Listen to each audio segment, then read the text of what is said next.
Daqui a quase 30 anos, numa ilha pequena, você vai matar o maior espadachim do Japão. E a sua arma não vai ser uma espada, vai ser um pedaço de remo que você mesmo lascou no caminho.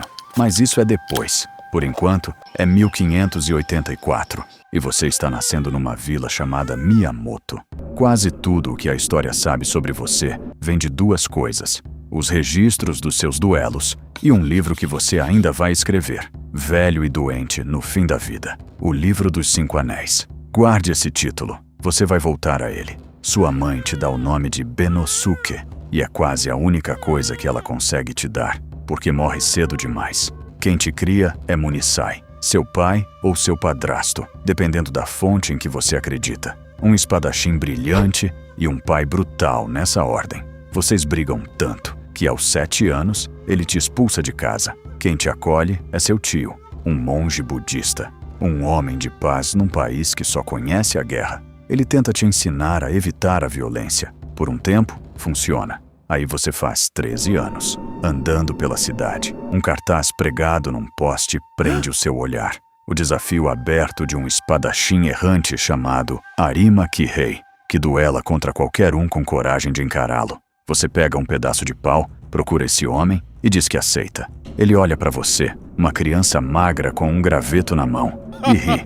Ele para de rir rápido. Quando avança, você desvia do bote, derruba a espada da mão dele com o pau e acerta um único golpe. Ele cai e não levanta mais.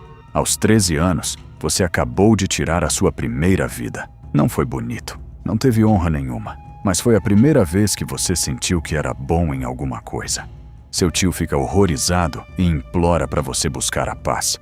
E você tenta até os 16, quando outro espadachim, Akiyama, te desafia. E você vai e vence de novo. É aí que cai a ficha. A vida mansa que seu tio sonhou para você nunca vai ser a sua. Então você troca de nome. A partir desse dia, você é Miyamoto Musashi e sai pelo mundo para se tornar guerreiro.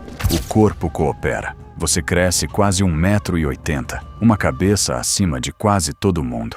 E a época coopera também, de um jeito sombrio. Fazia mais de 100 anos que o Japão vivia uma guerra civil sem fim.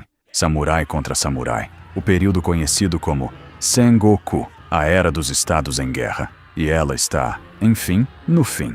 No ano 1600, o país inteiro escolhe um lado para uma única batalha que vai decidir quem governa o Japão. A maior batalha de samurais da história. De um lado, Tokugawa e Ieyasu. Do outro, uma aliança rival. O lugar se chama Sekigahara. Você luta nessa guerra como soldado, do lado que perde. Tokugawa vence, a Era da Guerra termina, e você vira aquilo que vão te chamar pelo resto da vida. Um Ronin, um samurai sem senhor. Mas você ainda quer lutar. Então faz a única coisa que sabe fazer. Começa a andar. Você cruza o país atrás dos homens mais fortes que encontrar, só para descobrir até onde aguenta. Aos 20 anos, você chega em Kyoto e vai direto atrás da Yokioka, a escola de espada mais prestigiada do Japão. A família que um dia treinou a casa do próprio Shogun. Você desafia o líder dela, Yoshioka Seijuro. Ele já te odeia antes de te conhecer. Anos atrás, seu pai humilhou essa mesma escola. O duelo é marcado com espadas de madeira. E é aí que você faz uma coisa estranha. No dia combinado, você não aparece.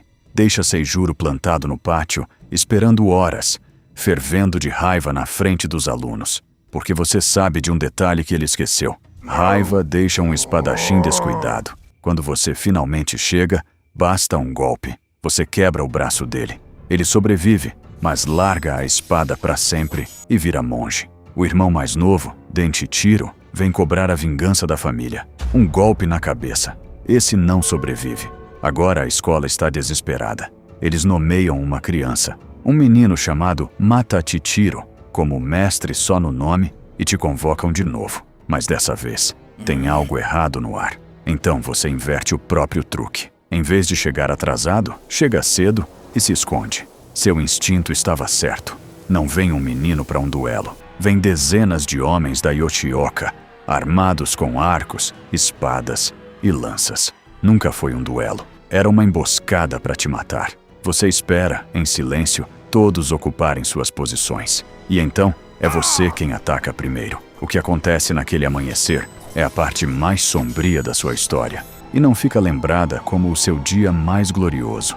Fica lembrada como o dia em que a escola de espada mais temida do Japão deixou de existir.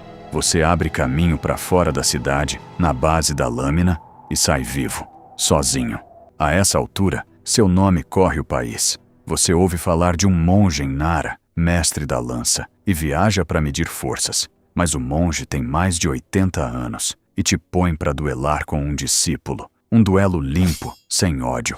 Ninguém morre e os dois lados se respeitam. Nem toda luta precisa terminar em morte. E você começa a aprender isso. Em algum momento, dizem, você reencontra Munisai, o homem que te criou. Talvez arrependido de como tratou o menino que você foi, ele te ensina o estilo que inventou. Lutar com a espada e um jite, um bastão curto de ferro. Ao mesmo tempo, uma em cada mão. O resultado, esse é certo. Você leva a ideia mais longe que qualquer um e cria o seu estilo. 2 espadas, uma longa e uma curta, usadas juntas. Niten e Chihyu, 2 céus como um só. Ninguém no Japão luta assim.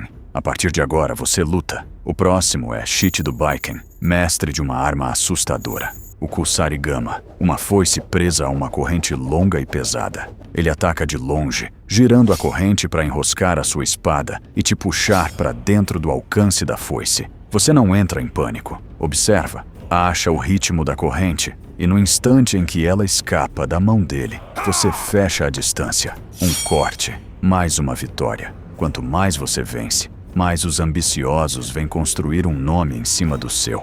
Muso Gonosuke, um mestre arrogante do bastão, te ataca sem aviso.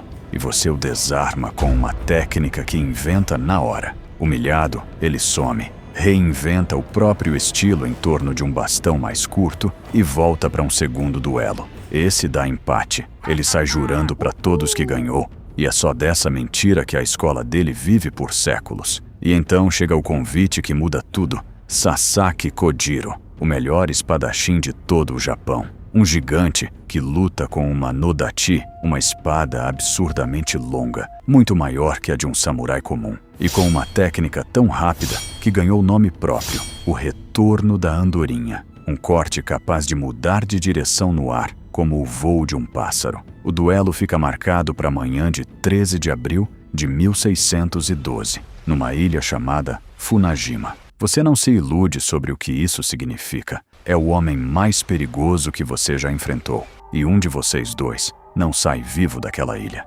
Então, pela primeira vez, você não aposta na espada. Aposta na cabeça. No dia, você espera. Deixa o sol subir alto antes de entrar no barco e manda o barqueiro remar devagar.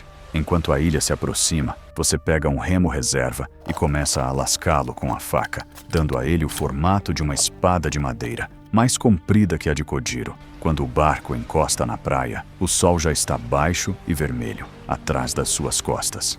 Kojiro esperou horas. Está cego de fúria. Ele saca a enorme espada e arremessa a bainha no mar.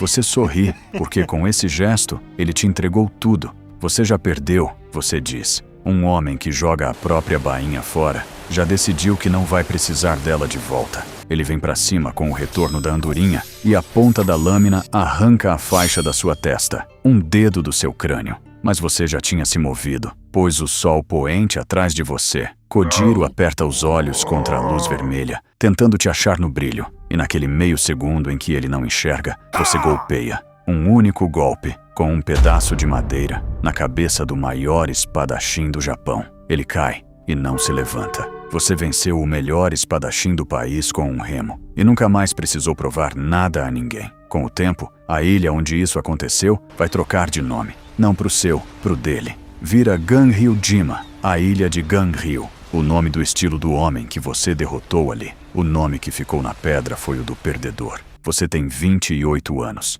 Pela sua própria conta, já travou mais de 60 duelos. E nunca, nenhuma vez, perdeu. Mas é aqui que a sua história vira algo que ninguém esperava. O homem que podia derrotar qualquer um simplesmente para de lutar. Você tenta abrir a própria escola, se entedia e fecha. Por 20 anos, você vira outra coisa. supervisiona obras para senhores feudais, ajuda a esmagar uma rebelião, adota filhos e a morte de um deles quebra alguma coisa dentro de você. A era do duelista está acabando e você sente ela acabar dentro de você também. Passados os 50, doente e cansado, você finalmente entende o que perseguia a vida inteira. Nunca foi a espada, era o caminho que existia por baixo dela. Você troca a lâmina pelo pincel, pintura, caligrafia, poesia, e é tão implacável na arte quanto foi na areia. Perto do fim, com as mãos ardendo de dor, você se recolhe sozinho numa caverna chamada Reigando. E é ali, na pedra,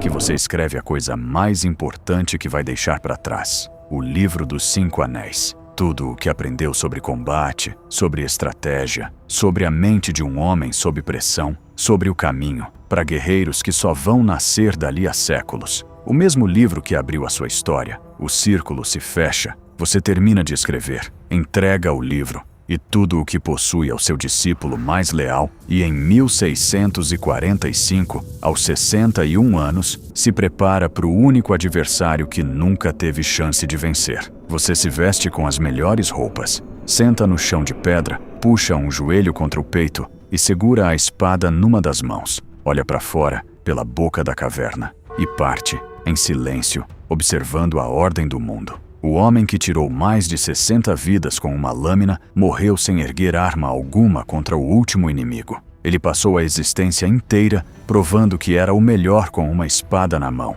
e só encontrou paz no dia em que teve coragem de soltá-la. Então, me responde uma coisa antes de ir: o que transforma um homem em lenda? Tudo aquilo que ele conquista ou aquilo que, no fim, ele tem coragem de largar?